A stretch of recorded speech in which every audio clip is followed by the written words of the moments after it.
வணக்கம் நண்பர்களே. இந்த எஸ்டிகே அல்லது டிரான்ஸ்ட்டு மாஸ்பெட் இந்த மாதிரி ஆடியோ போர்டில் நம்ம பிசி யூஸ் பண்ணுவோம்ல, இந்த மாதிரி பிசி வந்து எஸ்டிகே போர்டில் யூஸ் பண்ணுவோம். இப்போ இந்த எஸ்டிகே போர்டுக்கு என்னென்ன ஆர்ம்ஸு பிசி யூஸ் பண்ணணும்னு சொல்லி ஷார்ட்டாக உங்களுக்கு சொல்லிடுறேன். Front left right, surround left right, அதே மாதிரி சென்ட்ரு, இது மூணுக்குமே பார்த்தீங்கன்னா இந்த மாதிரி 2 ஆர்ம்ஸு பீஸ் வந்து நீங்கள் யூஸ் பண்ணுங்கள்.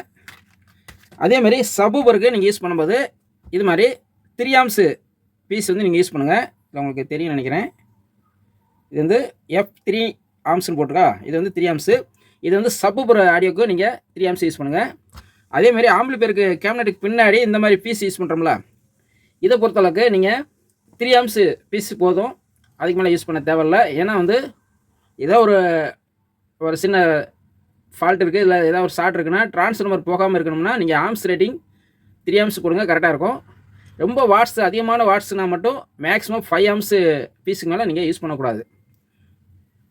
இப்போ உங்களுக்கு ஷார்ட்டாக சொன்னது உங்களுக்கு புரிஞ்சிருக்குன்னு நினைக்கிறேன். Front left right, surround left right, centre, இதுக்கு மூணுக்குமே 2 ஆர்ம்ஸு பீஸ் யூஸ் பண்ணுங்கள். அதே மாதிரி சப்வூஃபரை பொறுத்தளவுக்கு 3 ஆர்ம்ஸு பீஸ் யூஸ் பண்ணுங்கள். சில பேர் என்ன செய்வாங்கன்னா 10 ஆர்ம்ஸு பீஸ் யூஸ் பண்ணால் கொஞ்சம் எஃபெக்ட் நல்லா இருக்குன்னு நினச்சி யூஸ் பண்ணிடுவாங்க. அப்படி யூஸ் பண்ணக்கூடாது. ஆர்ம்ஸ் ரேட்டிங் கூட கூட நம்மளுக்கு ஆம்பிளிஃபையரில் ஏதாவது ஒரு ஷார்ட்னா பீஸ் வந்து போகாது. ஸ்பீக்கரு ப்ரொடக்ஷன் போடாமல் இருந்தீங்கன்னா ஸ்பீக்கரை காலி பண்ணிடும். அதனால் எப்போயுமே பீஸ் வந்து நம்ம கரெக்டாக யூஸ் பண்ணணும். 2 ஆர்ம்ஸு 3 ஆர்ம்ஸு இந்த மாதிரி ஆம்பிளிஃபையருக்கு நம்ம யூஸ் பண்ணுற பீஸ் ரேட்டிங் பெஸ்ட்டு. அதுக்கு மேலே யூஸ் பண்ணுறது சேஃப்டி கிடையாது. அவ்வளோதான் நண்பர்களே, உங்களுக்கு ஷார்ட்டாக ஒன்று சொல்லணும்னு நினச்சேன்.